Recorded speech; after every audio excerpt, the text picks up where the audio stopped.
घडला भारत महान, न्याय समता बंधुता यांनी मिळाला जीवनाला सन्मान। या मातीसाठी कोणी रक्त सांडलं, कोणी आयुष्य वाहिले। आजच्या स्वातंत्र्याच्या प्रत्येक श्वासामागे कित्येक स्वप्न जळाले। संविधानाच्या शब्दात दडले ते अश्रू आणि ते बलिदान। म्हणूनच प्रत्येक ओळीत दिसतो भारताचा अभिमान, भारताचा अभिमान। सुप्रभात। आदरणीय प्रमुख पाहुणे, मुख्याध्यापिका, शिक्षकवृंद आणि माझे प्रिय मित्रमैत्रिणींनो, मी समीक्षा मसुरे।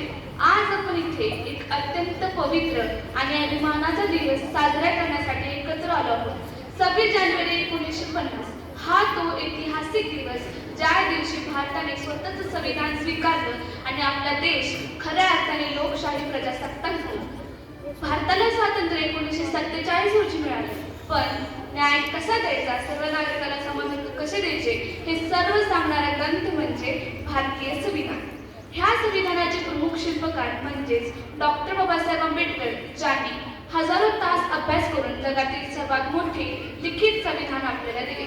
बाबासाहेबांनी संविधानात न्याय, समता, स्वातंत्र्य आणि बंधुता या तत्वांना अत्यंत भर दिले। त्यांनी जातीय भेदभावाचा निषेध, अस्पृश्यता नष्ट करणारा कलम 17, सर्व नागरिकांना समान हक्क देणारे मूलभूत अधिकार आणि स्त्रियांना समान दर्जा देणाऱ्या तरतुदी संविधानात समाविष्ट केल्या। आज भारताने अनेक क्षेत्रात प्रगती केली आहे। विज्ञान, तंत्रज्ञान, अंतराळ संशोधन, शिक्षण आणि संरक्षण। पण या प्रगतीसोबतच आपल्या देशासमोर अनेक गंभीर समस्या आजही उभ्या आहेत। आजही गरिबी अनेक कुटुंबांची आयुष्य अंधारात ठेवते।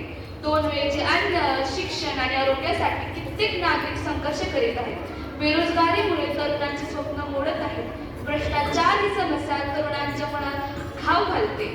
जाती व धार्मिक भेदभाव आणि अंधश्रद्धा इत्यादी अजूनही समस्या आजही आहेत। ते समस्या जर आपण ठरवले तर आपण मुळासकट बाहेर काढू शकतो। मित्रांनो, मला नेहमी हा प्रश्न पडतो की हे संविधानातील हक्क, अधिकार आपल्या देशातील प्रत्येक मुलीपर्यंत पोहोचले आहेत का?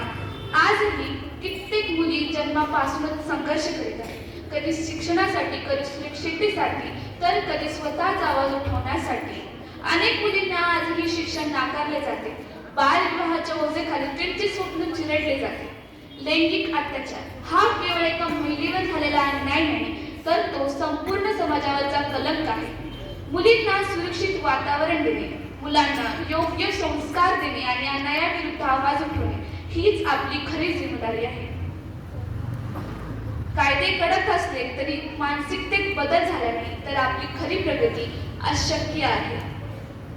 मित्रांनो, ज्या देशात भारत माता पूजनीय आहे त्या देशातील मुली रडत असतील तर हे आपले स्वातंत्र्य, न्याय अपूर्ण आहे। कारण मुलगी सुरक्षित असेल तर समाज सुरक्षित होईल, मुलगी सक्षम असेल तर देश सक्षम होईल। चला तर मग या प्रजासत्ताक दिनी आपण आपल्या देशातील सर्व नागरिकांना न्याय, समानता आणि स्वातंत्र्य देण्याचा संकल्प करूया।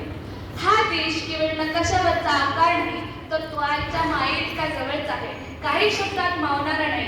भाषा, धर्म वेगळे असले तरी मन एक आहे। भारत ही भावना आहे जी प्रत्येक श्वासात बसलेली आहे, प्रत्येक श्वासात बसते। जय हिंद, जय भारत, हॅपी रिपब्लिक डे।